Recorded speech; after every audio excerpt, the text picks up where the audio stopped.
Memorial Day weekend, as we as a nation honor those who have given the ultimate sacrifice to protect our freedoms. Also honoring those who are still actively serving in our nation's armed forces. Here in the Laurel Highlands of western Pennsylvania, the Jennerstown Speedway Complex plays host to the Jennerstown Salutes 150. To kick things off tonight, it is our ceremony of remembrance. Presenting the colors, it's the Air Force 911th Air Wing Honor Guard.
Ladies and gentlemen, please direct your attention to the start-finish line for tonight's invocation.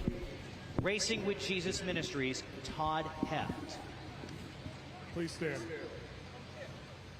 Let us pray. Heavenly Father, we thank you for this beautiful day that we have here. And Lord, in your word in John 15:13, it says, there is no greater love for one to lay down his life for another. And Lord, today, we remember those who laid down their lives for their friends, not only for their friends, but for this country. Those who gave the ultimate sacrifice. Heavenly Father, I pray that you would bless and touch the families of those that we remember today, that you would comfort them, bring a peace about them that only you can bring. And Lord, I ask that you would watch over this race, that you would guide us, protect us, and lead us in all things. In Jesus' name we pray. Amen. Ladies and gentlemen, continuing with our ceremony, please keep your attention to the start-finish line for the playing of God Bless America by Zoo P. God bless America, land that I love. Stand beside her and guide her through the night with the light from above. From the mountains to the prairies to the oceans wide with foam. God bless America, my home, sweet home. God bless America, my home, sweet home.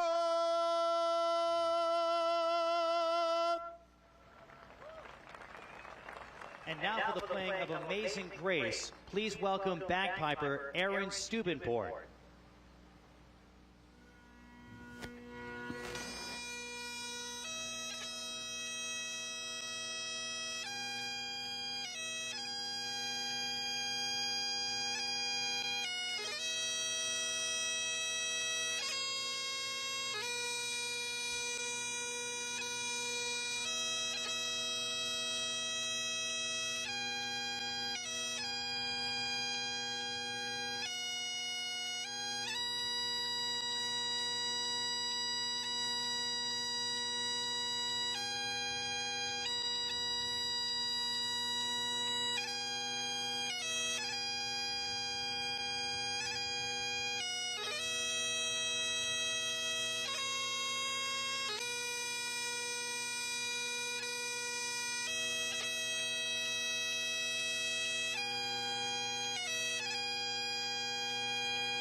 And now for the playing of our national anthem, ladies and gentlemen, Zoo P.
Ladies and gentlemen, during our ceremony of remembrance, please direct your attention to the sky.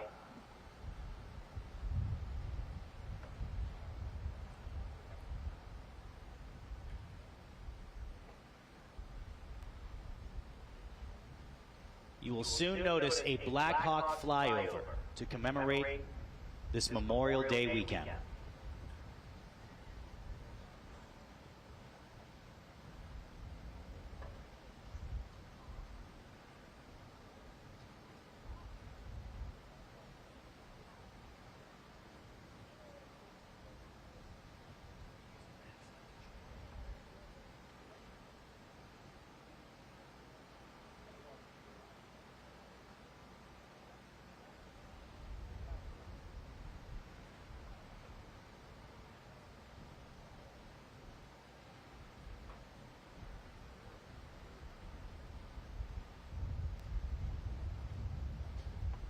Hope you have enjoyed our ceremony of remembrance, our ceremony of honor here over the last few minutes. And it culminates as we ask you to direct your attention towards turn number 1. That's where you'll see the Black Hawk flyover.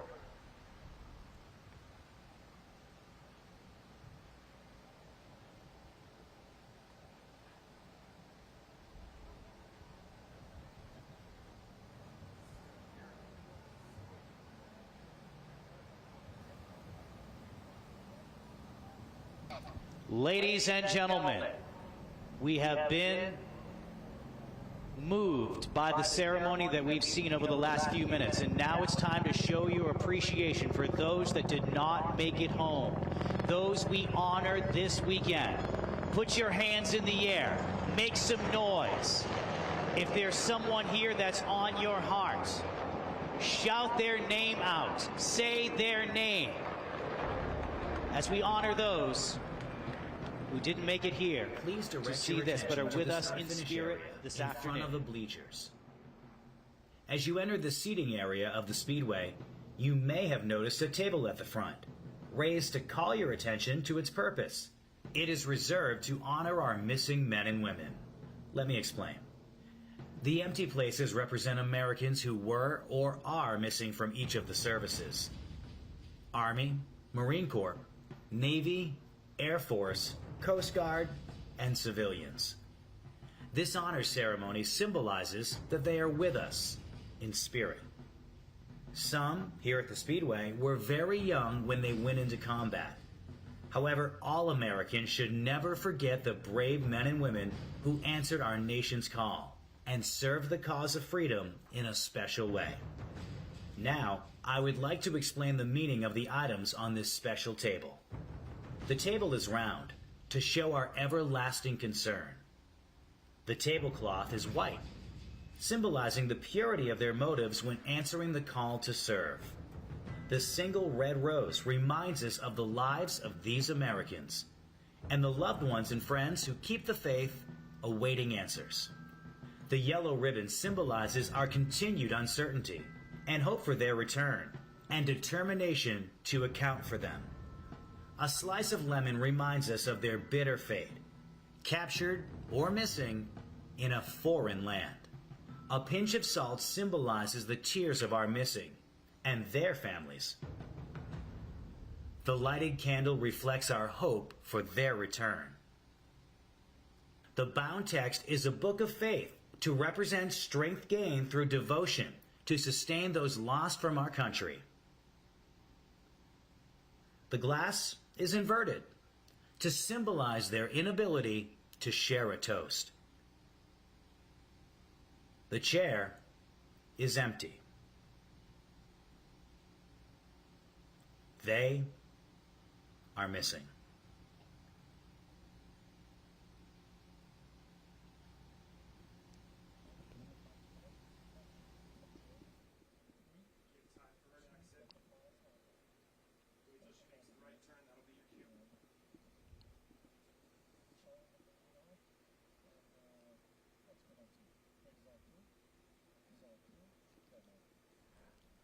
Row 1 at the Jennerstown Speedway complex, directly behind the flag stand, is left empty. And here at the Jennerstown Salutes 150, that is honor row. These seats are left open in honor of those who are not with us today for this Memorial Day celebration, who have given the greatest sacrifice to allow us to gather here for the Jennerstown Salutes 150.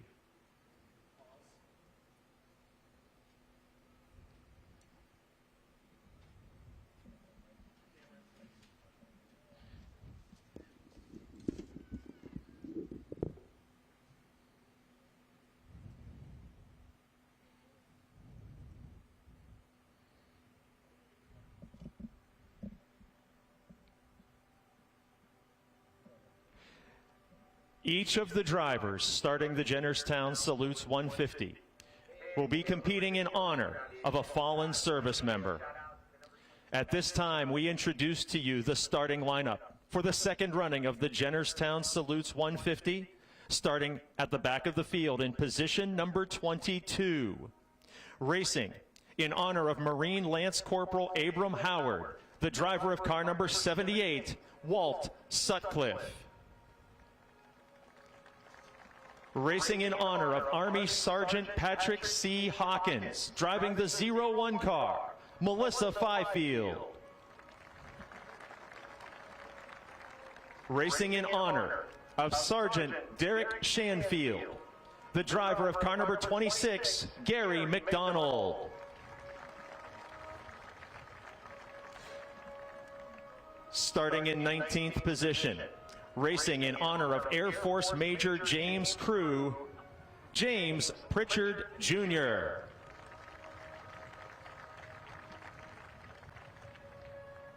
Starting in the 18th position, racing in honor of Army National Guard Sergeant First Class Brian Hoover, the driver of car number 5, Kyle Ebersole. Driving car number 29, starting from the 17th position, racing in honor of John Chapman from the United States Air Force, the driver is Spencer Davis.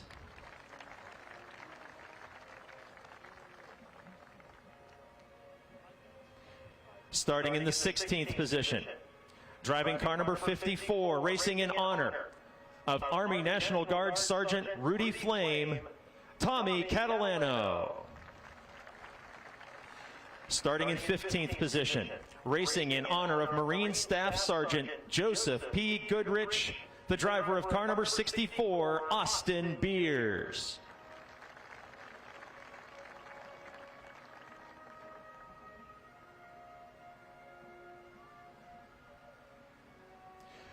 Starting in position number 14, racing in honor of Navy Petty Officer 3rd Class Robert Gilbertson, the defending champion of the Jennerstown Salutes 150, Justin Bonsignor.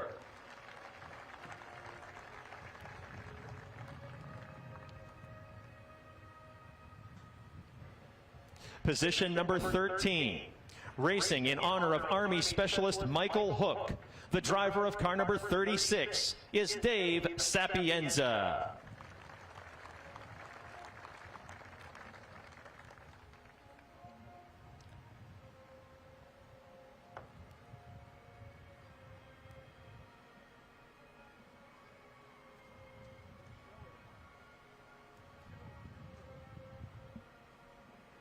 In position number 12, racing in honor of Chief Petty Officer Nicholas Check, driving car number 24, Andrew Kraus.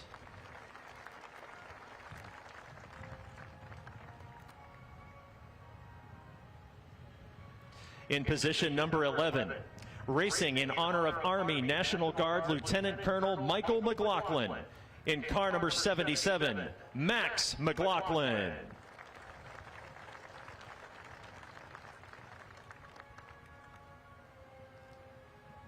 Starting from position number 10, racing in honor of Marine Lance Corporal Ryan Kovacek, driving car number 82, Craig Lutz.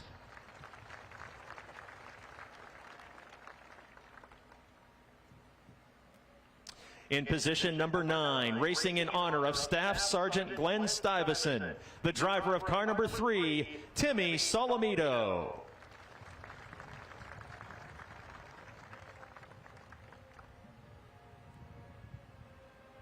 Starting from position number 8, racing in honor of Army National Guard Sergeant First Class Brent Adams, the driver of car number 7 is Mike Christopher Jr.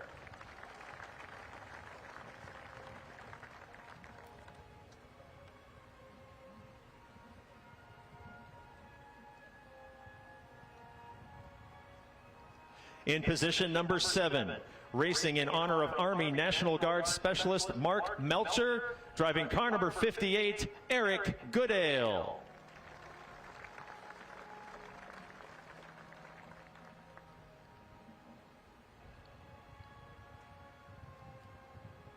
Launching from position number 6, racing in honor of Army National Guard Staff Sergeant David Varecka, driver of car number 34, J.B. Fortin.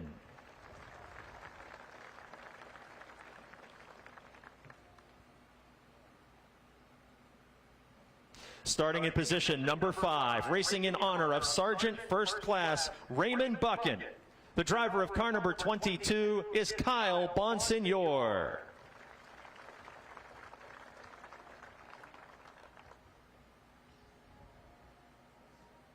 In position number 4, racing in honor of Marine Lieutenant Commander Christopher Rabbit. The driver of car number 79 is John McKennedy.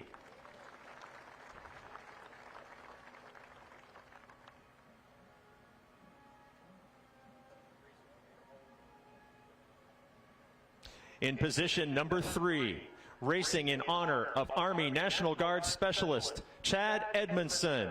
The driver of car number 16 is Ron Silk.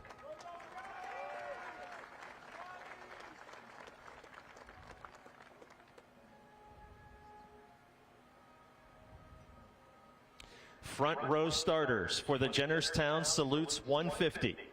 In position number 2, racing in honor of Army National Guard Sergeant First Class Robert Fike. The driver of car number 07 is Patrick Emmerling.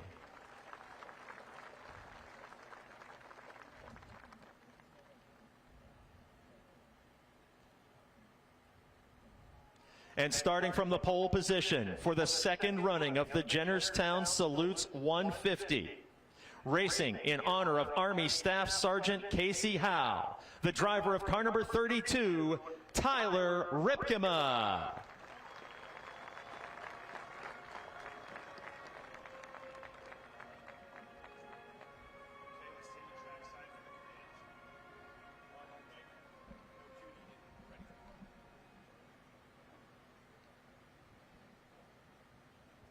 And now let's take it trackside for the command we have all been waiting for.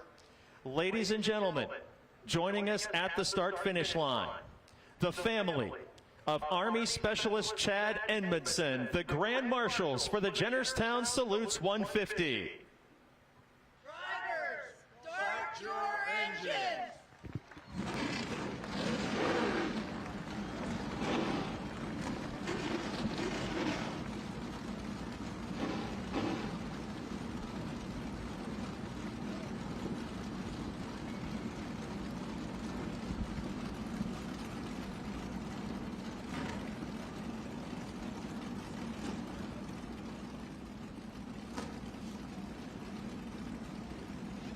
The field of NASCAR Whelen Modifieds has roared to life for the second running of the Jennerstown Salutes 150.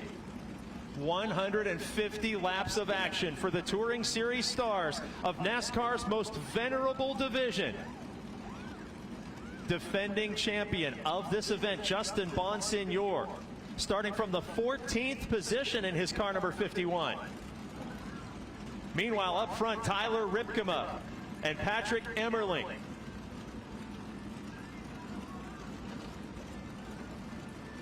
Cars beginning to warm up, and soon they will form their positions 2 by 2 for a collection of parade laps to get started in this second annual event. Jennerstown Speedway has played host to NASCAR Whelen Modified Tour events dating back as far as 1987. And with 3 events completed in the last couple of seasons, Justin Bonsignor, who we mentioned as the defending champion, has 2 wins in those 3 events. And in 3 starts here at Jennerstown Speedway, Justin Bonsignor has not finished worse than 5th. The other winner here at the Jennerstown Speedway complex in recent times, Craig Lutz, the Miller Place, New York driver in car number 82, with perhaps a more impressive record than Justin Bonsignor, because in Lutz's 3 starts here, the driver of car number 82 has finished on the podium all 3 visits to Jennerstown Speedway. He rolls out from the 10th position tonight. Points leader for the NASCAR Whelen Modified Tour, Ron Silk, was the fastest qualifier early in the time trial session. He rolls off from 3rd position tonight. Drivers discussing early in the day after their practice sessions a brand new compound of Hoosier tire. This tire has not been on these cars at this racetrack. And last year they were aware, as they were leaving the Jennerstown Speedway, that there would be new Hoosier sneakers for 2022. And several of these drivers have had to throw the setup handbook out the window to set up for these brand new Hoosier racing slicks.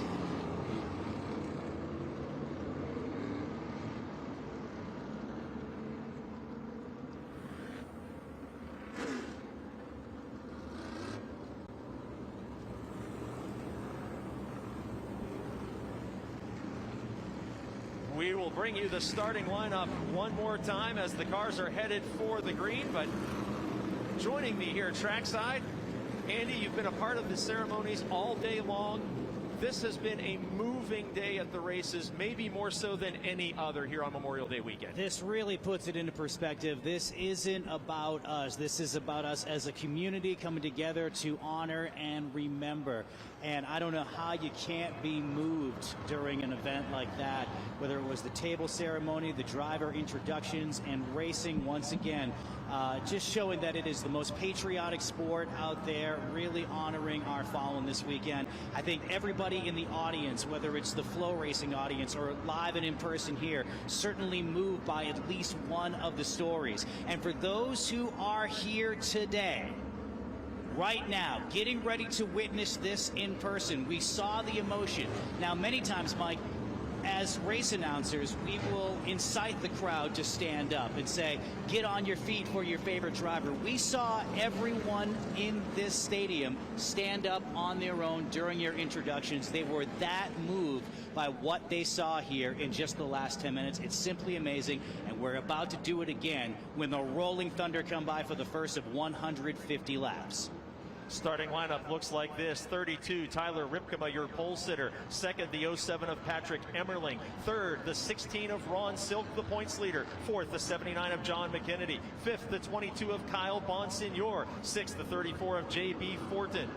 Tonight, this is all about us coming together, ladies and gentlemen, on your feet. Find somebody that you have been cheering for all night. Find somebody new, a story that you've connected to. Drivers, we salute you! As the drivers salute the fallen, those who are missing, and on Memorial Day weekend, we come together to honor, we come together to remember, and for the next 150 laps, we come together to race. Starting lineup, 32, Tyler Ripkema, and 07, Patrick Emmerling in row 1, 16 of Ron Silk, 79 car of John McKennedy in row 2, Kyle Bonsignor in the 22, 34, J.B. Fortin, 58, Eric Goodale, 7, Mike Christopher, 3, Timmy Solomito, 82, Craig Lutz, 77, Max McLaughlin, 24, Andrew Kraus, 36, Dave Sapienza, 51, Justin Bonsignor, and we are ready to launch the second annual Jennerstown Salutes 150. 150 laps of action commence, and up front, the 32 fastest qualifier Ripkema pulls out to a 2-car length advantage over the 07 of Emmerling, and behind Emmerling, it's wheel to wheel all the way through this field. Lap number 1. It's your fastest qualifier, Ripkema, the leader. Emmerling, and then right behind him, Silk in the 16 car. And the 79 of McKennedy. McKennedy has been a winner here at Jennerstown in other forms of competition, seeking his first modified victory here. And he, by a wheel, secures the 3rd position, and in doing so, pulls up along the side of the 07 of Emmerling to challenge for 2nd. McKennedy passing the points leader Silk, and now wheel to wheel in turn number 3 with Emmerling, and takes away the 2nd spot at the scoring line by just a bumper. Up front, Tyler Ripkema, the Owego, New York resident. What about a 4-car length advantage over McKennedy? Heated action all the way through the field in the early stages of this 150-lap contest. Emmerling on the bottom in position number 3, trying to defend that spot from the outside lane advances of Silk, the points leader. Top 3 now single file. Battle for 4th. It's Silk, who is at the same time trying to pass the 07 of Emmerling, but hold off the 22 of Bonsignor. That being Kyle Bonsignor, the cousin of the 2-time Jennerstown winner Justin Bonsignor, who was mired back in 14th position when the green flag waved for this contest. And we've seen Justin Bonsignor ride the outside on the way up to the front of the pack. The number 3 car, too, with a different driver. 2nd week in a row, normally driven by Donnie Leah. Last week it was Jake Johnson. This week we have a different driver, and having a hard time getting up to speed. About mid-pack right now. There we see the 3 car in the shot behind the 36 of Sapienza, but wheel to wheel we're watching the 07 of Emmerling and Kyle Bonsignor. Bonsignor has led many laps here at Jennerstown Speedway. He had a terrific run here back in 2020 in the 22 car. He is an owner driver of that machine. And look at J.B. Fortin in the 34 car. Just a moment ago, Emmerling was challenging the 22 of Kyle Bonsignor. But now as Emmerling fades by a couple of car lengths, J.B. Fortin in the 34 car takes a peek to the inside. Right there behind him, the 16 of Ron Silk, points leader on the tour, but yet to find victory lane is Silk in that silver number 16 car. Just behind them, the 7, Mike Christopher Jr., the famous Tommy Baldwin Racing entry. And Emmerling up to the top side. Look at this action, Andy. J.B. Fortin really digging through the corners in car number 34. Especially, we'll watch him go into turn number 1 this next time. Goes to the low side, going down the front straightaway, but watch him enter turn number 1. Midway through the corner, he'll get that bite. Just can't seem to pull him off of turn number 2, though. As we watch this heated action, lap number 10 is where we stand in the Jennerstown Salutes 150. And at the front of the pack, Ripkema and McKennedy, but the distance has closed. McKennedy now just about 2 car lengths off the rear bumper of Tyler Ripkema, the fastest qualifier. McKennedy didn't wow him in qualifying to the point that I thought he might be a little bit more familiar with this track, racing here at Jennerstown in other divisions. But he is closing on the leader as we watch this heated action that includes the 22 of Kyle Bonsignor, the 34 of J.B. Fortin, the 16 of points leader Ronnie Silk, and to his outside is Emmerling, who continues to fall back here. Christopher in the 7NY is going to be taking another spot away from Emmerling. Emmerling was very quick in last year's Jennerstown Salutes 150, but had to make a pit stop for a flat tire early on. Definitely some coming and go here in the first 20 laps of this race. You had Kyle Bonsignor, who looked like he was going to just shoot out and challenge for the lead, even up to about a half dozen laps ago, running solidly in the top three, now losing time on the outside. J.B. Fortin, on the other hand, car number 34, being patient but cautiously aggressive too. You saw him move up the inside. He's picked up a couple of spots and now leads that charge. We're watching this action as the leaders have separated themselves just a little bit more. A little bit of lap traffic played into that as Ripkema continues to lead. This is the best action on the track as we see the Melissa Fifield 01 car going a lap down to this group. 34 of Fortin and the 16. These two drivers now pulling away just a bit from Kyle Bonsignor. When we talk about the Bonsignor racing plan, Kyle and Justin are cousins and roughly the same age, within about a year of one another. Often there are brothers side by side on the racetrack. In this case, cousins, and about the same age as we mentioned. Nobody with a real experience advantage, but of course Justin with Modified Tour championships under his belt. And now look at this, more wheel-to-wheel action. Emmerling continues to slip as the 7NY machine. Diving to the inside, Tommy Baldwin Racing, who's had a couple of drivers behind the wheel of 7NY Modifieds this season. And there goes that machine, one more spot up. It's one of those situations where you watch this at Lee USA Speedway last week and you see Doug Kobe do so well in that car. And then you get the call, Mike Christopher. Okay, you're driving it at Jennerstown this weekend. That's awesome, but anything less than a win almost looks like a tick off than what the team was able to accomplish the previous week. And Christopher, no stranger to that machine. Here we have a battle for the lead. Working lap 19 to the outside, John McKennedy in the 79 machine. Wheel to wheel with Ripkema, the fastest qualifier of the day. Jennerstown Salutes 150 action heated at the front as they head into turn number 1. Ripkema holds the bottom. McKennedy up top in the 79 car, and Ripkema powers his way back to the front.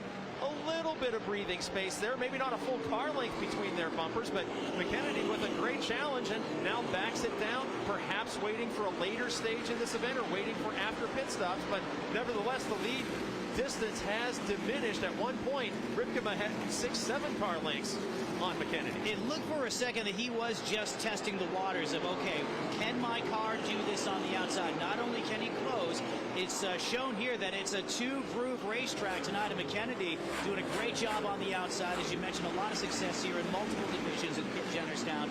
Now content to ride in the back. That's a smart race car driver, knowing that it's 150 laps with an untested tire compound. Knows that his car can push that button, but doesn't necessarily need to on lap 22. No lap traffic in front of this duo. The field is rather tightly packed. There's no lap traffic in sight for a long time as we work lap number 23, I should say here. Ripkema out in front. Ripkema, a winner in the Race of Champions Tour many times over, and the NASCAR Whelen Modified Tour. McKennedy in the 79, as you mentioned, Andy, bringing other types of cars to the Jennerstown Speedway in his career. Sprint cars, super modifieds, all sorts of things for that versatile driver. And now we're taking a look at the 24 machine. The Kraus car is now to the inside of the 07 of the Emmerling car. And right behind them, that orange 82 of Lutz. And when you look at Justin Bonsignor's statistics, well, we got a spin. There's a car against the outside wall in turn number 2. Just as we were watching some great action there. Believe that is the Catalano machine. As the red car heading down the back straightaway now, pulled away from the scene of a single car incident there in turn number 1, bringing out the caution for the first time here on lap 26. Yes, indeed, it was car number 54, Tommy Catalano, who had a bit of a personal highlight for him here at the racetrack just last night. Last night, the driver on your screen who has suffered a misfortune here early on, but certainly early enough to recover from this misfortune, had a very fortunate occurrence here on the asphalt at the Jennerstown Speedway complex. Last night, as the speedway was dark and the rigs were rolling in, Mr. Catalano popped the question. So now a fiance for the first time in his life. He will tag the tail of this field for a restart. We'll see if he makes a pit stop in case he thinks there's any damage or flat spotted tires. But congratulations on last night's accomplishment. And maybe after this restart, he can begin to climb to the front and put a real explanation point on a memorable weekend for his family. Wouldn't that be something? And the reason why they chose this racetrack, from what I understand, was that this is where they first met. So this just wasn't a racetrack that they chose. It wasn't an impulsive thing. It was certainly planned out. And congratulations to the driver of car number 54 as we stay under yellow in the Jennerstown Salutes 150. Now, Mike, you called the race last year. Will we see anybody on pit road this early? This early, I would think not. I was watching for Catalano to maybe head down pit road. Catalano fourth in the championship points battle right now for the NASCAR Whelen Modified Tour. So you would think that he would be very concerned about this car finishing the race so that he can continue to remain in the top 5 of the point standings. But apparently not enough contact with the wall or any other car to concern him from that standpoint. But mid-race and late race, there will be pit stops. And fortunately, we have Jesse Punch on pit lane to cover the action that happens on pit lane. These drivers, including your race leader, I would expect to pit for tires. But again, the tires are the big question mark here in 2022. This is a brand new compound of Hoosier Racing Slick, and the drivers have never used this tire here at Jennerstown Speedway. The number 3 car that you spoke of earlier, the legendary Bowler machine. Solomito heading down pit lane. And it looks like maybe just a chassis adjustment. No new sneakers there. Austin Beers heading down pit lane. And now that the pit lane is open, yes, now we see Catalano heading to the attention of his crew, and as well the Eric Goodale machine on pit lane. So a little action early, kind of surprising me.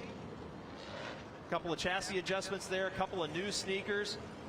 The 3 of Solomito now pulls back out. You mentioned his first ride with this team, and he told me he'd never driven a chassis quite like this one, so the practice laps were very valuable to the number 3 Bowler team. And it's one thing to have practice laps and the time trials, but I still think, you know, in the first 20 laps, he was shaking down the car, seeing what it was going to do around other vehicles. He did move to the outside a few times. I was keeping an eye on Old Blue, and both inside, outside, stayed about mid-pack, and came in, obviously just got the little adjustments. Let's see if that car can move forward from here.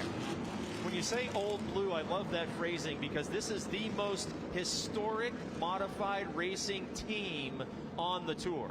A list of drivers dating back to the 1960s that are legendary Hall of Famers that have sat behind the wheel of this machine. And now Timmy gets the call, as you mentioned, Donnie Leah not able to be with us here, and certainly has to be an honor to climb behind the wheel of a machine with such a storied history. It's like the Batman of modifieds. Who gets to be Batman today? We are on lap 30 as the pace truck gets ready to head down pit lane. 120 laps to go for the Jennerstown Salutes 150. Race leader Tyler Ripkema side by side with John McKennedy in the 79, and we are back up to full speed. J.B. Fortin in the 34 car making some moves early. He is beneath the number 16 of Silk. Silk, not only the current points leader, but the 2011 champion of the NASCAR Whelen Modified Tour. And he will lose that spot to Fortin, who's now closing in on McKennedy. A strong run here for the 34 of Fortin. McKennedy was challenging for the lead under green flag laps not long ago, and now he's got to watch his rear view mirror after those two drivers were well out in front of all competitors. Now Fortin in the 34 puts a couple car lengths between himself and Silk, and he is making it a 3-car battle at the front, working lap 32. Just a couple of green flag laps into this run, and interesting for number 3 as number 82 and 17 mix it up just a little bit. That allows drivers like Justin Bonsignor to move in too. I thought we had some trouble in turns 1 and 2. Doesn't look that no. Boy, Lutz in the 82 car getting the best of that multi-car battle and contact. And remember, Lutz in the 82, 3 Jennerstown starts, 3 podium finishes, including a win for the driver of car number 82. So up front, top 3 are single file. We're watching these battles a little bit further back in the pack for top 10 positions as they enter the front straightaway. Right there, the 51. Justin Bonsignor, the defending champion of this event. He is trying to make his way up to challenge the 36 of Sapienza, but right now it's the 5 car. And he's been in traffic all night. He hasn't had a chance to really run his groove yet. And Justin Bonsignor having a hard time getting to the front. He actually shakes off a couple of cars down. They get bunched up again going into turn number 1.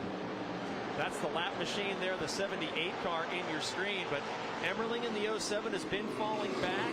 Sapienza in the 36 has now the 5 of Kyle Ebersole, a Pennsylvanian, one of 2 Pennsylvanians in this field here in central Pennsylvania. And the 5 machine doing a great job holding off several challengers, including the defending winner, Justin Bonsignor. Nearly making contact there with Sapienza is Ebersole.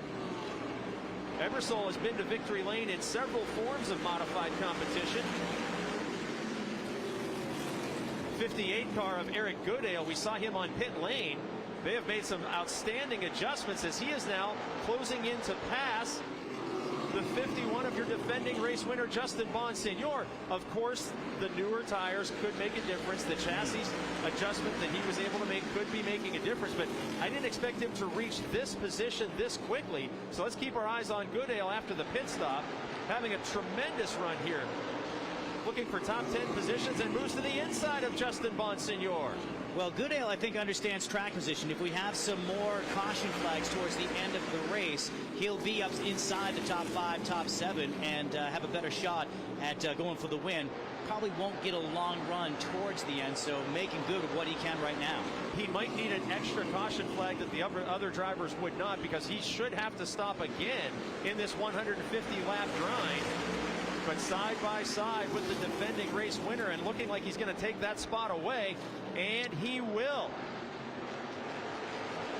Goodale, former winner of the Richie Evans Memorial 100, the unsanctioned modified special event that kicks off the annual campaign in New Smyrna Speedway during Florida Speed Weeks. He's a former champion in Speed Weeks as well, and now very quickly to the inside of Ebersole.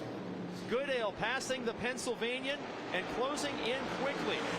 Goodale is the only driver who can go all the way below the yellow line. He's doing it both in turns 1 and turn 3, and even getting a bite off the corner. That car is definitely hooked right now. Spencer Davis, the Georgia driver, is the next victim of Pennsylvania's, will be the next victim of Pennsylvania's Kyle Ebersole, but he is losing ground quickly to Goodale. Goodale pulls away from the 29, pulls away from the 5. Goodale making all kinds of moves here as we work lap number 44 of the Jennerstown Salutes 150. Wheel-to-wheel action as Ebersole and the 71 of James Pritchard Jr. just in front of Catalano. Now Catalano made a pit stop as well after the spin, but he's about 4 or 5 spots behind Goodale right now as they continue their climb. Field getting strung out just a little bit. Ahead on your screen, though, the 7 of Mike Christopher Jr. goes down to the inside. He has Bonsignor right behind him, and they continue to roar towards the front, the 7 and the 22, as we keep our eyes on the battle further on back. Watching this action with Emmerling and Goodale making those big moves up front. It's still the 32 of Ripkema with about a 3 or 4 car length advantage over John McKennedy. They are all alone now on the racetrack. No lap cars in front of them. And J.B. Fortin, after those great moves to come to 3rd spot, is way behind these 2 drivers as we see the 32 machine. At one point, it was a 3-car train there, but you see Fortin has lost numerous car lengths. McKennedy might just be content to keep Ripkema in his sights in this early stage of the event, lap 47 of 150. It could be a number of different things. I mean, we had a very similar situation at Lee USA Speedway last week where it was 175 laps as opposed to the 150. And definitely multiple pit strategies within that race. We didn't have a lot of riding around either. And I don't think we've seen that so far here tonight. We've had drivers who have tested out their equipment and then kind of backed off a little bit. But you'll see them get aggressive again within a few laps once they can kind of taste that next position. To my eyes, McKennedy might be the only driver on the field biding his time, so to speak. Now, you've got to wonder about the 32 of Ripkema. He's had things pretty much his way this whole time as we work lap 50 now. 1/3 of the way through this event. Is Ripkema saving a little bit for the end? These two drivers might be the only ones with that strategy right now, as we saw Fortin storming up through the field. We see Goodale storming up through the field. Now, McKennedy has closed in just a little, but I'd hesitate to call this a battle. I think both of these drivers are happy because they are almost a straightaway ahead now of the 34 machine of Fortin in 3rd spot. Then behind him, the 7NY car. You see that interval now, and the 7NY just behind the 34 of Fortin. That is Mike Christopher Jr.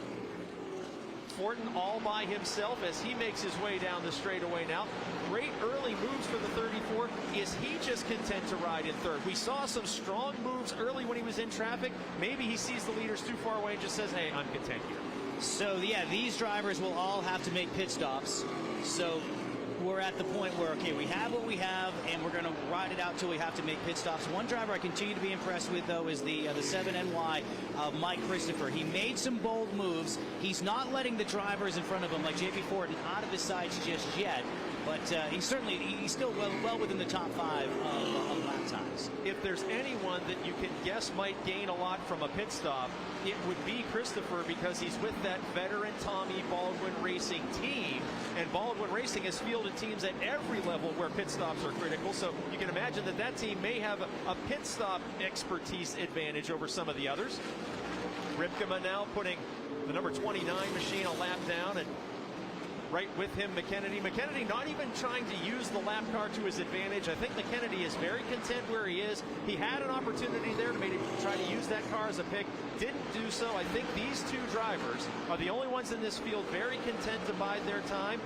And that lead interval has diminished just a bit. Well, yeah, you say that, and I thought within the next 3 laps you're going to see something with John McKennedy and car number 79. He's riding the tire tracks, looks down to the inside, a cautiously aggressive move into turn number 3. Nothing happening right there, but he's locked in and right on the back bumper as they cross the start-finish line. McKennedy competes in so many different forms of racing, including, as we mentioned, sprint cars where there's no such thing as biding your time. He's just as accustomed to racing 30 and 40 lap main events as he is these 150 since he's been out on the NASCAR Whelen Modified Tour for several years. But the lead battle a little bit more interesting now. Even if they're biding their time, they are close together and in the same frame. So we're going to stay with this battle as they approach a lapped car once again. Let's see if McKennedy dials up a strategy for that. They have a couple of lap cars ahead of them, so this is definitely uncharted territory in this race for these two drivers. We had a couple of caution flags who slowed before they got into the heavy lap traffic. Not sure if they'll go double file ahead, but McKennedy looks like he goes down to the inside, is content to ride there for the moment as they come up on the lap car. And as you mentioned, several lap cars now, and lapped traffic going too wide. Well, not quite yet lap traffic, but the drivers at the back of the field going side by side. Ebersol in the 5. Not long ago, he was challenging for top 10 positions. So Ebersol fading quickly in this. Perhaps something wrong with that machine. Now we see the number 3. Remember, Solomito made a pit stop, so we know why he's at the back of the pack. First run for the Bowler team. And Solomito didn't take tires on that stop either, so it's not like he had the benefit of fresh tires. And down 1 lap, there's something you don't see every day. That car won the pole last week, finished 5th with Jake Johnson as a rookie driver. So Old Blue having a little bit of a struggle here in the first half tonight. Leaders making their way past Gary McDonald as well. And the next car to go a lap down is defending race winner Justin Bonsignor. Bonsignor qualified 14th fastest for this event. He has 2 wins at Jennerstown in 3 starts. He has never finished worse than 5th here. And the many-time champion of the NASCAR Whelen Modified Tour goes a lap down as Ripkema and McKennedy pass him on the front straight. This is something I don't think anybody saw coming tonight. So your iconic modified cars going down a lap this early in the competition. We're not even halfway, and they're in a world of hurt with both the 3 and the 51. The 51 car, Justin Bonsignor, I was talking to them after the practice session, and he said, it's a new tire. And he was the first person to mention to me his concerns about this brand new tire compound, because in 3 races prior they were the team to beat, and it just shows you how much differently these cars can perform on a new compound of rubber at this racetrack. Now Emmerling in the 07, front row starter going a lap down. And McKennedy, for the moment, continues to run in the tire tracks. Now about 3 car lengths off the back bumper of your leader as they enter turn number 3. And for the first time in about a half dozen laps, they have clear sailing ahead of them. Emmerling in the 07 car started this event from the front row. Shocking to see him back at that position. His crew chief for this event, Jan Leedy, the modified legend who went to victory lane at Jennerstown Speedway in 1987 when the NASCAR Whelen Modified Tour first visited this picturesque speedway. Lap 67 as Fifield goes another lap down. Ripkema in the 32, McKennedy in the 79. Ripkema looking for his first Jennerstown win, and look at this heated action.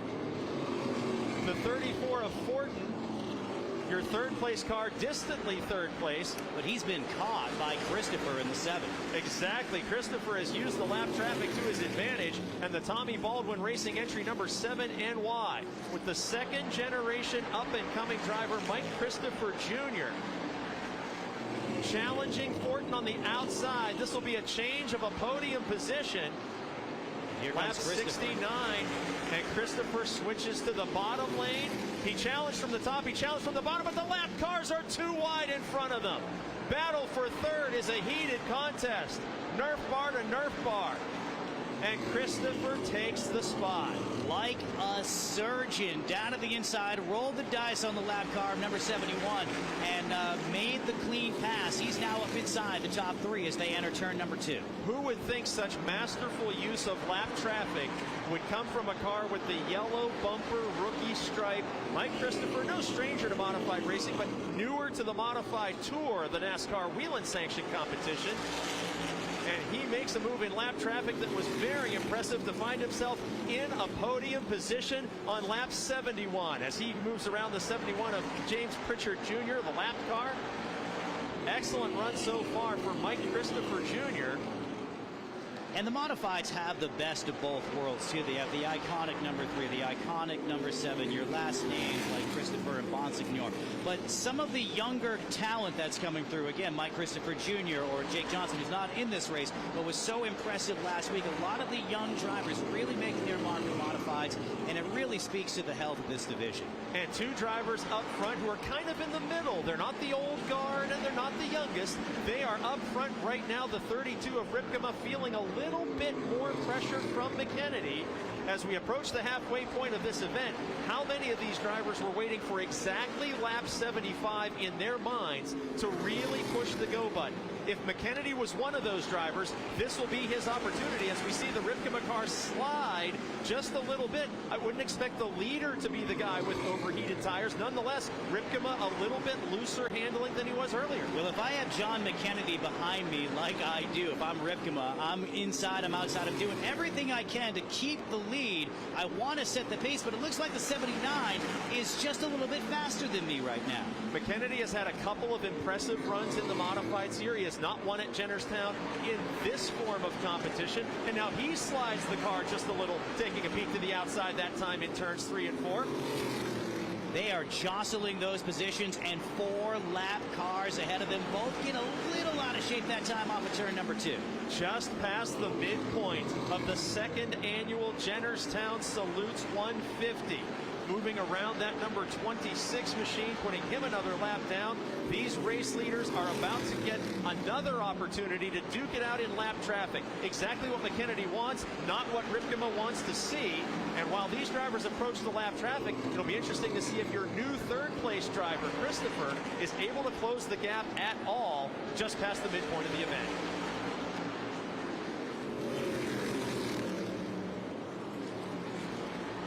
McKennedy comes into this event 3rd in the championship points battle.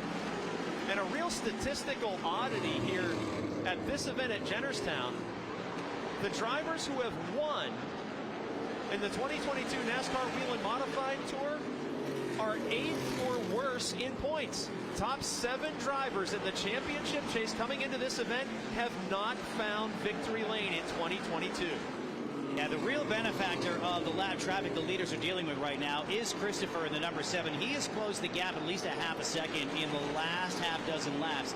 The black number 7 is reeling him in going into turn number 1. He's closed in probably within 10-15 car lengths now off of 2.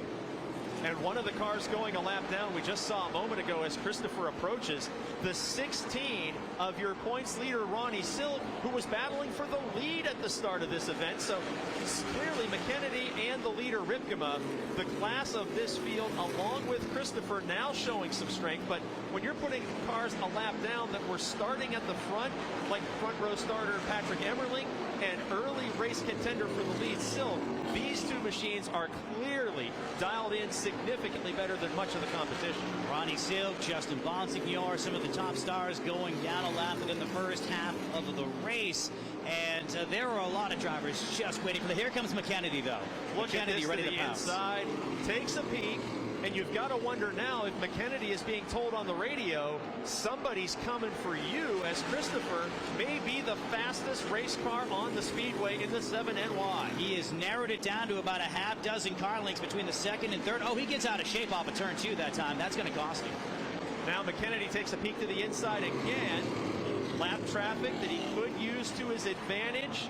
Christopher thinking the same, but Ripkema has been bulletproof to this point as we work lap number 84. He's driving a very smart race. His spotter, I'm not sure who his spotter is, but he's doing a great job of telling him where to catch the lap traffic, how to use that lap traffic, and keep that 32 up in front. Christopher closing in on this battle was much faster than I expected. Much, much faster. So with a car that is clearly turning better lap times, let's see if Christopher chooses to follow these two drivers, wait for the pit stop, wait for the caution flag, or if he wants to continue standing on the loud pedal and climb all the way to the front before the next pit stop. We're about to find out in the next minute and a half. I mean, these next few laps are going to be a big story in the story of this race, or a big telling of the story of this race. As the 32 hangs on to it, McKennedy right there. Now, here comes Christopher looking down to the inside, wasting no time on McKennedy. Now follows in the tire tracks as they get back into turn number 3. Starting back in the 8th position, Christopher did not make any noise in the first 40, 50 laps of this event.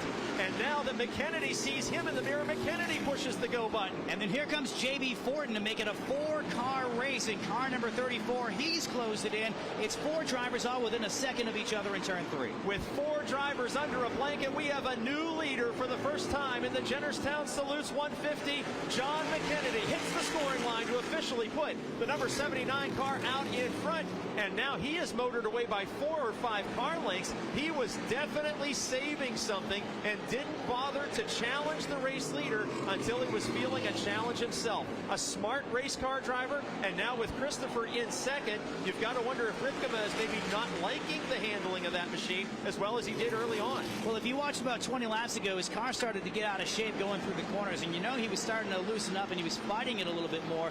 Maybe burned up the tires just a little bit, holding on to the lead, hoping for that caution, hoping to keep the track position, but all of a sudden that starts to slide away here in the last half dozen laps. J.B. Fortin, who was way behind this battle not so long ago, he has picked up the pace a little, or maybe Ripkema's pace has fallen back to Fortin's pace, but Fortin still remained in the top 5 all day, looking to have a career day here at Jennerstown in the Jennerstown Salutes 150. These 3 drivers, we got Sapienza there, the lap car in the 36 machine, then the 32 of Ripkema. He is your 3rd place driver. Last time into turn number 3, J.B. Fortin threw it in there. Did it again, this time through 1 and 2. Almost made some contact that time down the back straightaway, but tucks back in behind the 32 going back into turn 3. And that answers the question, is J.B. Fortin using all that he has? Clearly he is right now and wants to get by your pole starter for a podium position. Up front, John McKennedy in the 79 and the 7NY, separated now by several car lengths. The battle that we're watching here is more exciting than what's happening up front just at this moment, as McKennedy has pulled away a little bit from Christopher. Fortin now secures that 3rd spot, and he puts a couple of car lengths between himself and your early race leader. Boy, Ripkema certainly seemed to have things going his way for 40 or 50 laps. And as you mentioned, when that car started to wiggle, there may be no one on this racetrack hoping for an opportunity to make a pit stop as desperately as the man behind the wheel of the 32, Ripkema. And you can see the chunks of tire starting to come off of Ripkema's car. He really wants that pit stop, and he wants it now. Contributing to what's known as the marbles in the upstairs of the Jennerstown Speedway racing surface. Nearly looks like a dirt track cushion up there with pieces of tire gathering toward the outside wall. That's going to make sure that nobody wants to use the highest lane on the Speedway for sure, but we have seen some outside lane passing in this event so far, and if our theory is correct that they're going to really take the gloves off in the final 25 laps, that outside lane should be well rubbered down for 2 lanes of racing closer to the final stages of this race. The Jennerstown Salutes 150, the second annual event put on by JDV Productions. As keeping an eye on the leader, you have John McKennedy up in front by about 20 car lengths over Christopher. Then it's equal distance back to the 34 of Fortin. And things have strung out just a little bit here in the last 10 laps or so. And once again, Emmerling, a front row starter in the 07, going another lap down to new leader McKennedy. Boy, it's hard to believe that machine that was so quick in practice and so quick in qualifying has missed the setup. That is a very, very talented driver who has won on tracks of all sizes. So I'm going to say that it's that new tire and maybe some setup guesswork that can be corrected on a pit stop. But when he's 2 laps down, he will not be a threat to win this event. And speaking of iconic cars, the 3 run into some problems as well. And drivers missing the setup. I mean, that seems to be the case of the comers and goers so far in this race. Drivers who you would expect to be in the top 5 now going multiple laps down. Not just, running mid-pack, but 2 laps in arrears. Many-time champion Justin Bonsignor is on that list. Also on that list, current points leader Ronnie Silk. And we see Timmy Solomito. Wow, there is something seriously wrong with that machine as he had trouble entering the turn there. We've got a caution flag for the second time in the night in turns 1 and 2. It is Bonsignor. That is Kyle Bonsignor, who has made some contact with the outside retaining wall and comes to a stop between turns 1 and 2. Kyle in the 22 car now refires that machine. Here we see Justin Bonsignor, who we were just talking about, shockingly lapped in the first half of this event. And now his cousin Kyle bringing out the caution flag as the 22 car limps down the back straightaway.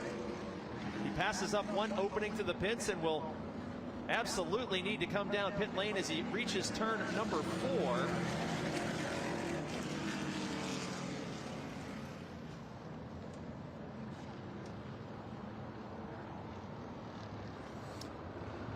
And this is the moment that everybody's been waiting for. The stop of the race. This is the strategy. It's cars going around in circles. It's speed, but it's also strategy. And who has the quickest pit stop? How much does track position play into effect? Now, Mike, you had said earlier, with the track rubbering up like it is here in the final 50 laps, we're going to see some great 2-lane racing amongst these NASCAR Whelen Modifieds. And as you say, rubbered up, we take a look at the Kyle Bonsignor machine on pit lane and look at what is stuck to those tires as he drifted all the way up to that no man's lane that is covered with Hoosier rubber. Look at that tire. That's not a defect to the tire. That's rubber that he's picked up on the hot tires going up into the cold marbles near the wall. So those tires are absolutely covered, and that does, as you said, give us an indication that the outside lane has taken on enough rubber to make 2-lane racing for the rest of this event. And now virtually the entire field heads down pit lane. Lutz stays out in the 82 car, but the leaders are headed to pit lane. McKennedy in the 79 and the 7 NY. Christopher having difficulty getting to his pit stall as McKennedy overshot his. Positions 1 and 2 backing up. This is going to be a terrible delay. And McKennedy pulls out without even any service. Now, did these drivers have to stay inside the yellow box? He pulled into the spot of the 16 car and now has to go around. McKennedy, the race leader, with a critical error. Catalano returns to action. But the race leader, McKennedy, does not get service. Meanwhile, Mike Christopher Jr., the driver who had been running in second position under green flag conditions, he was delayed in getting his pit service, but nevertheless achieved sticker tires, fuel, and an adjustment. And now McKennedy is back down pit lane a second time. As Christopher goes back out, here is the 79 machine returning to pit lane. A disaster for the top two drivers. And now to Jesse Punch on pit lane.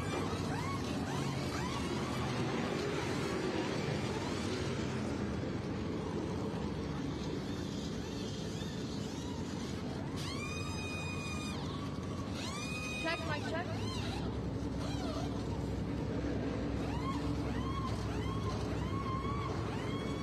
McKennedy now getting his service as we wait for Jesse's mic to come up, and now back out goes the driver who had wrestled the lead away from pole starter Tyler Ripkema, had pulled away from second place challenger Mike Christopher Jr., and now McKennedy, just as happened a year ago when he had to pit after having a very fast car. He had perhaps the fastest machine on the Speedway, and a pit lane disaster for McKennedy. And that has to be so just terribly frustrating for car number 79. But it adds an extra ripple to this event. You can't tell me that he hasn't become a little extra heated in the last 2 minutes or so. So he's going to start out back. He's going to pass some fast modifieds. We've seen some great side-by-side racing tonight, but it's going to be interesting with those brand new tires. We have, let's see, just under 50 laps to go in this race. He certainly will have enough time to get to the front if he's fast enough. And a chance to look at what happened to Kyle Bonsignor. Oh, here's the replay. Look at this. So there's where he locks up, passes up the pit stall, has to put it in reverse, but you see the board just behind the car. It's the pit of the number 16 machine. So even though he's trying to line up in a pit box, it's not his. Now Christopher, who overshot his pit, has to back up. So while Christopher gets delayed, McKennedy has to leave and come back because he had completely passed his own box, stopping in the Ron Silk spot instead. Well, Mike, that's interesting. I wasn't aware, originally, I wasn't aware that he was in the 16's pit, and I couldn't figure out why he would just take off and not count his losses, take his lumps, and then start at the back of the pack. But it's because, well, that wasn't his team. And obviously much more devastating, but still the Christopher Tommy Baldwin racing team also having some difficulties there on pit lane. So, wow, what a change of events here. Unbelievable as we continue to click off laps under the caution flag here. Any other pit stop or any other scenario would have really been devastating for the number 7, but it looks like he's going to line up third on this restart. So yes, it was not the most advantageous pit stop, but it certainly worked out well for him considering everything. Now we remember that first caution flag incident, Catalano was involved. Now that puts him at the front of this pack because he's already made one stop. So the newly engaged driver in car number 54, Catalano, lining up alongside the driver who came into the pits in second spot, struggled through that stop, but still gets to go back to green flag racing on the outside of row number 1, and we're green. It is lap 108 of the Jennerstown Salutes 150. Catalano, who has made all 3 starts in recent NASCAR Whelen Modified Series competition here at Jennerstown, holding on to the lead for the moment, using the lowest possible lane. And he has about, what, 50 laps more on his tires than Christopher does, and Christopher easily gets around him. Here comes another driver. It's at the 32 on the inside. Ripkema, who we saw fading. Oh, and McKennedy gets into the wall. McKennedy trying to climb back to the top spot, makes hard contact with the outside wall. You see the white telltale powder on the right sides of those Hoosier Racing tires. That was hard enough contact to have perhaps dislodged the rear end, if not break the rim on that machine. I thought for a second he was just trying to shake the car out, and it looks like he's still at speed, but still taking about a lap or two to figure out, can I still race this, or is something going to fall off? Boy, it was amazing after making the second stop, the way things shaked out, that he was able to restart that close to the front to begin with. I think it has a lot to do with the cars, the number of cars on the lead lap. It does indeed, And boy, just as you said, he might not be in that conservative mindset that you could still be in with this many laps left because of what happened to him. You've got to wonder if that was an emotional error based on how frustrated he must have been with that pit stop situation. We're watching the 79 car continue to fall back now, clearly not handling the way it had been, likely from that contact with the outside wall. And Bonsignor gets down to the inside. They are not on the same lap, so that is in fourth position. But still, McKennedy scored in fifth right now, right in front of car number 64. And up front, meanwhile, the 7NY machine of Mike Christopher Jr. out in front with Ripkema in second. And we know Ripkema knew how to handle that car the first 40 or 50 laps. If that team setup caused him to struggle in the later stages, well, we're going to be at about the point at the end of this race where that tire wear would be equal to when he started to fall back, and there's contact. Yeah, there's racing with respect, too. He could have really drilled the number 7, but didn't. Rolled out of the throttle, and Ripkema continues to chase Christopher as they work their way off of 2. He's certainly faster than the number 7 at this juncture of the race. There we see the 58 of Eric Goodale, who was making some outstanding moves after his early pit stop. Back up front now with the 7NY. Mike Christopher Jr. His father was a competitor in the NASCAR Busch North Series, a name that goes back to the 1980s, as well as in modified competition. And his uncle Teddy Christopher, the late great Hall of Famer, who was many times victorious in the NASCAR Whelen Modified Tour and in the NASCAR Busch North Series. Yeah, the last names Christopher and Baldwin teaming up for this race and really proven to be a successful formula. I thought that he might lose the lead to Ripkema, but it has certainly started to shake out where he stays about 2 or 3 car lengths ahead of him as we get about a half dozen to a dozen green flag laps into this run. J.B. Fortin in the 34 car. Slides up the racetrack that time. And he has pulled away from the Catalano machine. 77 of Max McLaughlin. We haven't talked much about him today, but Mad Max in the 77 car told me earlier today he's going to race about 90% dirt races this season. And only a handful of starts in that Mike Curb car, but look at the change for the lead. Ripkema in the 32 down the backstretch takes the position from Christopher Jr. in the 7NY. What I thought was interesting is that he was the chaser, or he was the chasee for a good portion of this race. So when he is certainly on the offense, much more aggressive, gets the lead back, but it might be short-lived. Christopher's right there, and they go after it in a turn 3. Now we saw Ripkema just make some light rear contact with Christopher and then let him make a save. So let's see if that polite racing is returned. Now, once we get to the final stages of this race, I would not expect to see anything polite between these two competitors. But with yet 30 laps to go, still a modified weekly feature distance left in this event, I would think things are going to be a little bit calm for a while. So we'll take a look at this battle between Mad Max McLaughlin in the 77 and J.B. Fortin in the 34. Fortin having an outstanding run, by far his best run here at Jennerstown. And trying to hold on. Look at the 77 all the way down to the grass to make the pass. A little bit of Nerf bar shove on Fortin, but Max McLaughlin takes the spot. His father, many times a competitor here at Jennerstown Speedway, Magic Shoes Mike McLaughlin. And now look at this young driver in the Curb Racing 77, gaining a position here in the top 5. We continue to see the health of the NASCAR Whelen Modified division really vaulting into the future with a nod to the past. You have Christopher, you have McLaughlin, last names who have been in this division for decades, and Baldwin. The Christopher car is not done. Ripkema now holding off the 7NY. And boy, Christopher was right on that rear bumper just a moment ago. Yeah, if you feel engaged watching this on Flow Racing, the fans in the stands have been on their feet watching 2 battles. The one you see on your screen right now, and then now the battle that's on your screen as the battle for the lead. Fans are standing up and going nuts for these drivers. Now the 51 of Bonsignor, he is a couple of laps down, although able to keep pace right now with Max McLaughlin in the 77 car. You know, it seems like we've talked a lot about the history of Plume cars tonight. Well, seeing that Mike Curb Racing logo on the rear quarter of McLaughlin's car, you know, Curb Racing has been responsible for Indianapolis 500 victories time and time again. NASCAR victories. Curb Racing was the owner of the number 43 that Richard Petty took to his 200th victory, and now Max McLaughlin sitting in a Curb Racing entry. He began a relationship with the Curbs back in his USAC midget racing days before climbing up to this level of NASCAR racing and making some great moves here later in this event. Even Ron Bouchard in the mid-'80s, too, with that team. Exactly right. So lots of history on Blue Modifieds here, and now about to make history.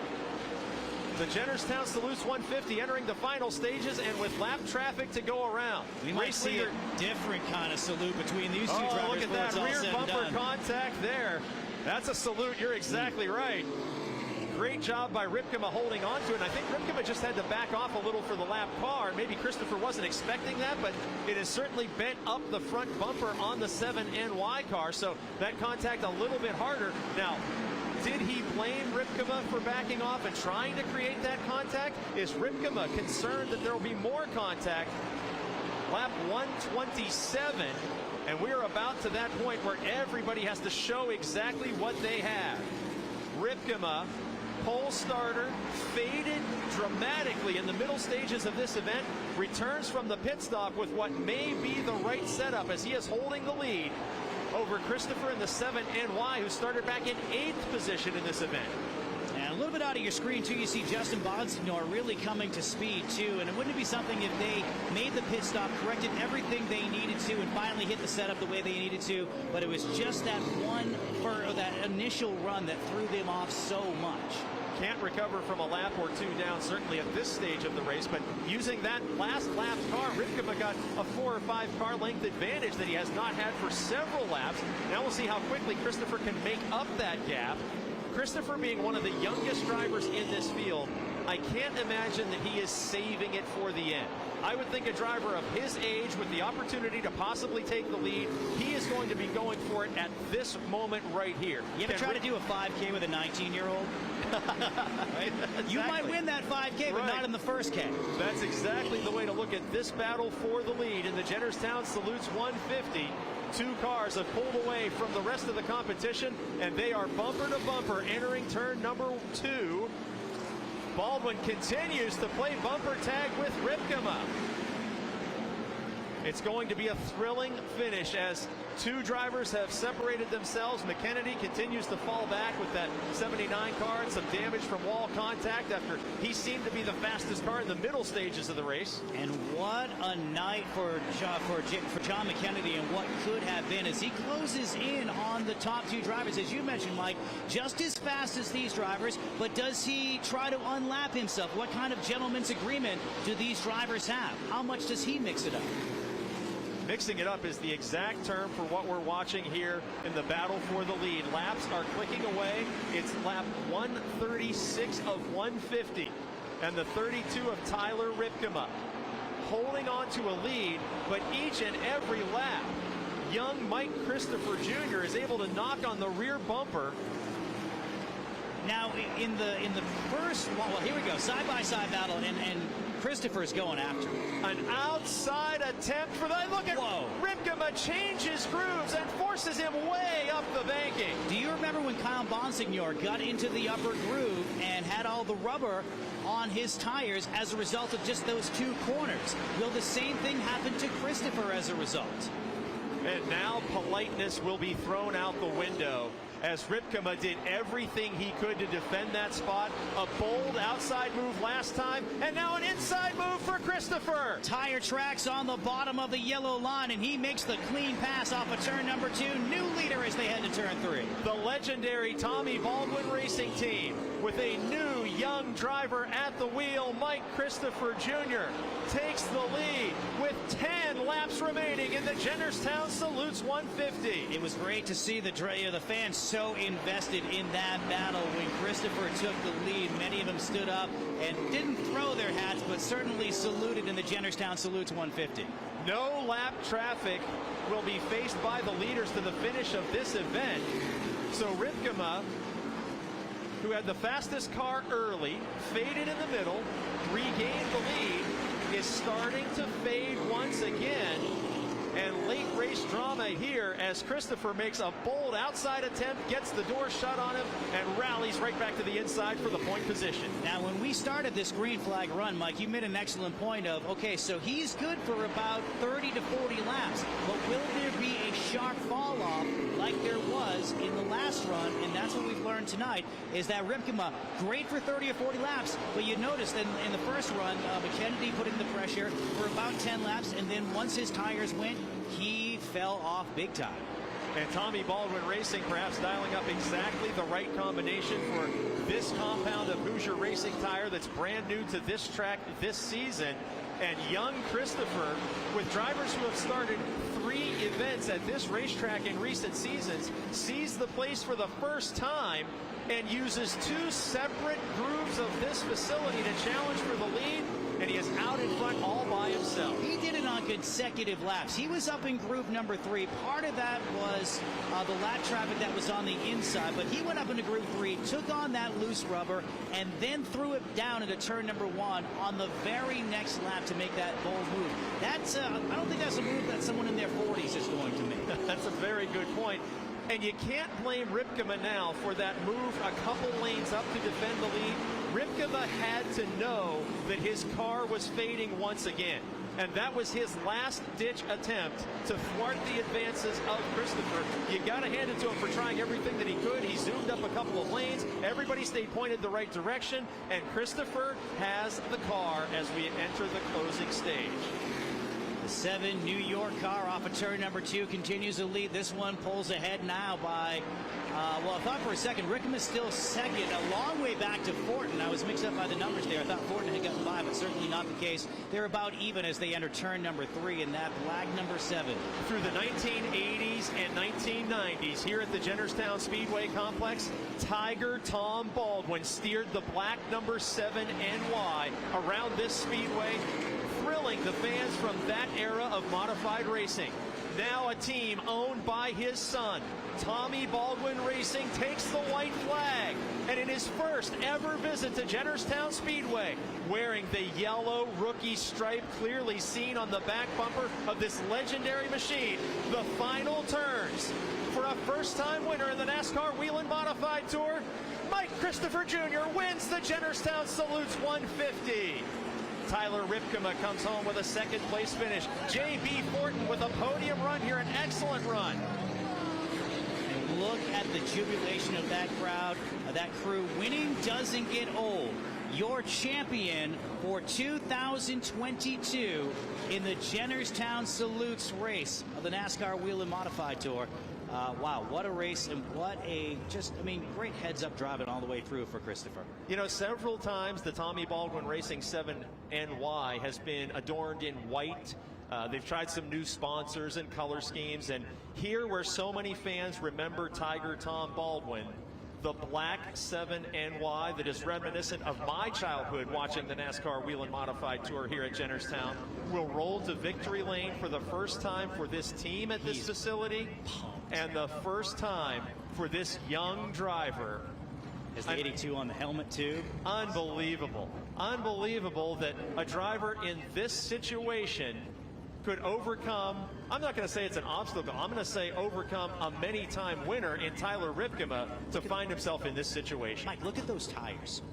Unbelievable rubber on the tires, and he was able to make a fantastic save in that outside lane to continue to battle and then eventually make the inside lane pass.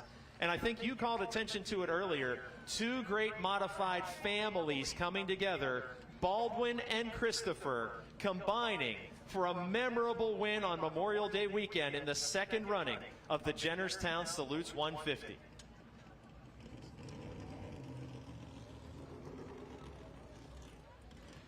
As we get ready for a victory lane celebration for the ages. Second time in 1 week for these guys. They did it on Sunday at Lee USA Speedway with Doug Kobe. And then you get in that race car, and the last guy that was sitting in it won. What are you going to do? And you're young Mike Christopher. He has answered all of the questions. When you get the call to step into a legendary car like this, people are naturally going to ask, do you deserve the opportunity?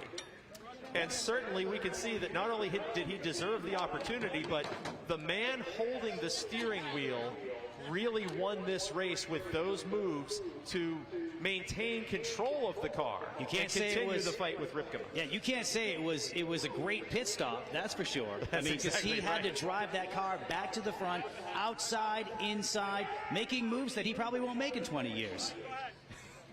A young driver in victory lane, and now for all the excitement, we throw it to victory lane and Jesse Punch. Mike Christopher Jr., the 23-year-old from Connecticut, very first Whelen Modified Tour win. Describe your emotions right now. Man, I don't know. I'm real happy. I'm real proud of what Tommy Baldwin has done this year, and obviously Doug's been in the car the past 2 races, and he won. And I had this scheduled for running this race, and then Doug went to 2 races, and I guess I had a lot of shoes to fill. But man, I can't give it up enough to this team. My spotter Brian. I got to thank Mohawk Northeast, the Florida Connection, everyone that helps out in this car, but especially Tommy Baldwin, man. I've had a lot of fun with him over the years, and it's just getting better. I wish my dad was here. I wish my girlfriend was here, but, you know, they stayed home. This is a long ways away from home, but this is going to make the 7-hour drive a lot better. Mike, this is just your 3rd modified start, and here you are in victory lane. What kind of a statement do you think you're making to the rest of the racing world here early on in your career? I don't know. I hope something good. I've been racing modifieds for a long time. You know, mostly SKs up at Stafford, but Tommy gave me an opportunity to run the open cars, and we've expanded to not only Stafford, Thompson, but we've gone out to Lake Erie and my dreaded Riverhead, and this is our first time coming here, so I can't be any happier than to park in the victory lane. Well, congratulations, Mike. Go celebrate the win. Enjoy it. All right, thank you. That's Mike Christopher Jr., his very first Tour modified win. Now, for the fans listening to that interview who are NASCAR Whelen Tour fans, and how about that, a handshake with Ripkema? So we talked about maybe the polite driving would go away, but they're certainly very cordial with one another here in the victory lane celebration. It's just good Saturday night short track racing. You know, they certainly were aggressive, but it's the kind of aggression that these fans paid their hard-earned money for. You guys watched on Flow Racing as well. And, you know, it's the type of racing where, yeah, you're going to lean on the person, but you're not going to flat dump that person and take the person out. Just good heads-up driving between those 2 drivers. And how about J.B. Fortin finishing in 3rd? J.B. Fortin with an excellent podium finish here. This is, I am very, very impressed by what he has done here tonight. Even from the start, you know, he was making moves early on. I think he may have been one of the most consistent drivers throughout this entire event. He started a little further back. He advanced a little, and now comes home with a podium position. I think he was maybe consistent. We saw Ripkema go way out to the front and then fade back a little bit, whereas the 34 machine of Fortin stayed relatively consistent.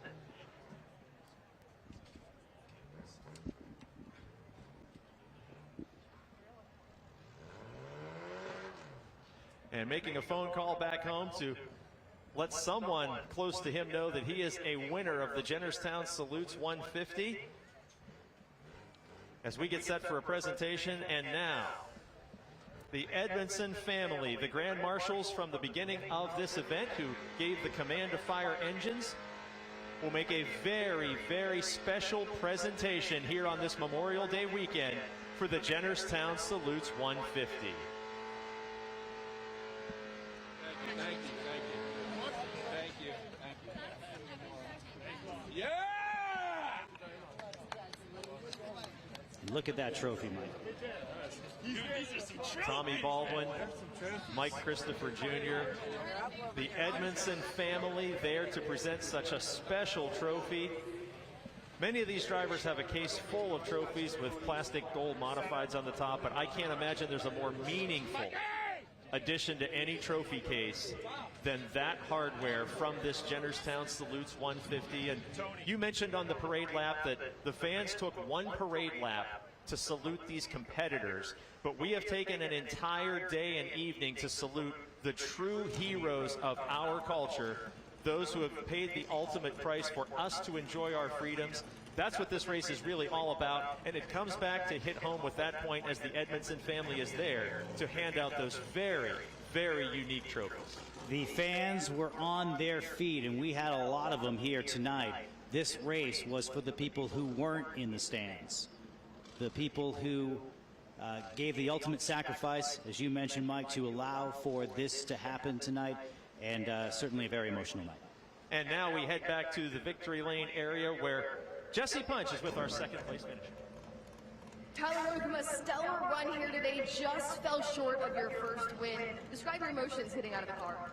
I mean, it's hard to be mad about this, you know. Our second practice, set it on the pole for the feature, and then lead over 100 laps, and we were just so tight that last run. There was just, I held him off as long as I could. I know he was getting better runs off the corner, and I just couldn't make it happen. It was just so tight. So, you know, it's really hard to be mad about that, you know. It's a great day for us. We led a ton of laps, you know, got a good notebook going again for here, and a really solid finish. That's Tyler Ripkema, your pole position and second place finisher today. Ripkema mentioning that he was, I should say, mentioning that falling short of his first win. Now, he has been a winner repeatedly in the Race of Champions Modified Tour. And our race winner tonight, Mike Christopher Jr., mentioned SK Modified. So for the fans here in this part of the country that don't get to see that form of racing, SK Modifieds are a limited modified, same chassis, relatively the same tires, but lower horsepower engine for young drivers to launch their career. Modifieds are a little bit more budget friendly to race on a weekly basis at tracks in New York and New Jersey and even a couple in eastern Pennsylvania. So the SK Modifieds and the Race of Champions Tour represented here on the podium, but the first win in the NASCAR Whelen Tour is a special occasion, and we're watching a very young driver celebrate exactly that tonight. And become a champion, too. The Jennerstown Salutes 150 is a race, but there's a champion, and it's Mike Christopher. And now back down to the front straightaway, and Jesse Punch with our third place finisher. Podium finish for J.B. Forden. J.B., how do you describe your run here tonight? We had a stout car from the beginning. I got to thank my crew, Kenny Lechner, my crew chief. He just killed it on this one. On that long green flag run, the car was coming to me. I thought we were going to have the win here. We just made a bad adjustment on the pit stop. But can't thank my team enough. This is a killer car. All my family at home watching. Third place finish, first podium for me. Woo! Yeah, it's been a long way coming. At Lee, we had a pretty good car. I think we could have won there, but a couple guys need a little more respect. Like this tonight, we had plenty of respect up front, and it shows.